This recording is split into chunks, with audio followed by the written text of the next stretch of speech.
বাইরে তো অনেকবার খেয়েছো, একবার এইভাবে ঘরে বানিয়ে খেয়ে দেখো, খুব মজা কিন্তু। তো বেশি কথা না বলে আমি রান্নায় চলে যাই। প্রথমেই আমি 3 পিস চিকেন সিদ্ধ করে নেব, একটু আদা রসুন বাটা, একটু ধনিয়ার গুঁড়ো দিয়ে। এরপরে আমি ব্যাটারটা রেডি করে নিব।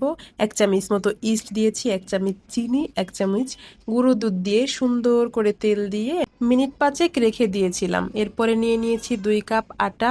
আপনারা চাইলে ময়দাও নিতে পারেন। এটার মধ্যে ওই আগে থেকে ব্যাটারটা দিয়ে সুন্দর করে মেখে একটা ডো করে নিতে হবে। এরপর 2 ঘন্টার জন্য ওটাকে রেস্টে রেখে দিবেন। তারপর আগে থেকে যে চিকেনটাকে সিদ্ধ করে রেখেছিলাম ওটাকে সুন্দর করে ছাড়িয়ে নিতে হবে। ছাড়ানো হয়ে গেলে পেঁয়াজ মরিচ কুচিটা সুন্দর হালকা হালকা করে ভেজে নিয়ে তার মধ্যে দিয়ে দিতে হবে চিকেন। তারপরে দিয়ে দিতে হবে একটু কুচি কুচি করে রাখা টমেটো, ওটা দিয়ে সুন্দর করে নাড়াচাড়া করতে হবে। দিয়ে দিতে হবে পরিমাণ মতো লবণ। আর তার মধ্যে আমি গুলে রেখেছিলাম আগে থেকে একটু গুঁড়ো দুধ, একটু আটা। তার মধ্যে দিয়ে দিবেন আপনি সয়া সস, দিয়ে সুন্দর করে নাড়বেন।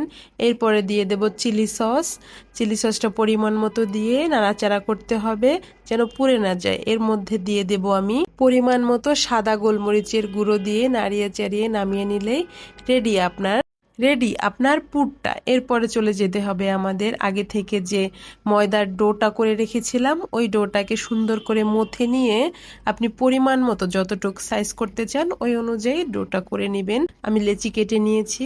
এরপরে সুন্দর করে হাত দিয়ে রুটির মতো বেলে নিতে হবে। রুটির মতো বেলা হলে মাঝখানটায় ঠিক ওই পুরটা দিয়ে দিবেন। ওই পুরটা দিয়ে সুন্দর করে চেপে চেপে চেপে চেপে মুখটা বন্ধ করতে হবে।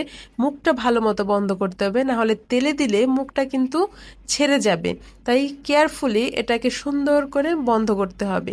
তারপরে চেপে চেপে সমান করে নিলেই রেডি হয়ে যাবে। এরপরে তেল গরম করে এর মধ্যে একে একে ভেজে নিলেই রেডি হয়ে যাবে আপনার চিকেন বার্ন। তো আস্তে অল্প আঁচে করে ভেজে নিতে হবে যেন ভিতর থেকেও সুন্দর মতো হয়ে আসে। আর ভাজা হলে দেখবেন ফুলে উঠবে। আর এই দেখতেই পাচ্ছেন কি সুন্দর কালার হয়েছে। দেখতে যেরকম হয়েছে খেতেও কিন্তু অসাধারণ হয়েছে। একবার হলেও বাসায় আপনি ট্রাই করে দেখতে পারেন। বাইরের খাবার তো সবসময়ই খান, এটা না হয় একদিন বানিয়ে খেলেন। তো কেমন হয়েছে বন্ধুরা অবশ্যই কমেন্টে জানাবে।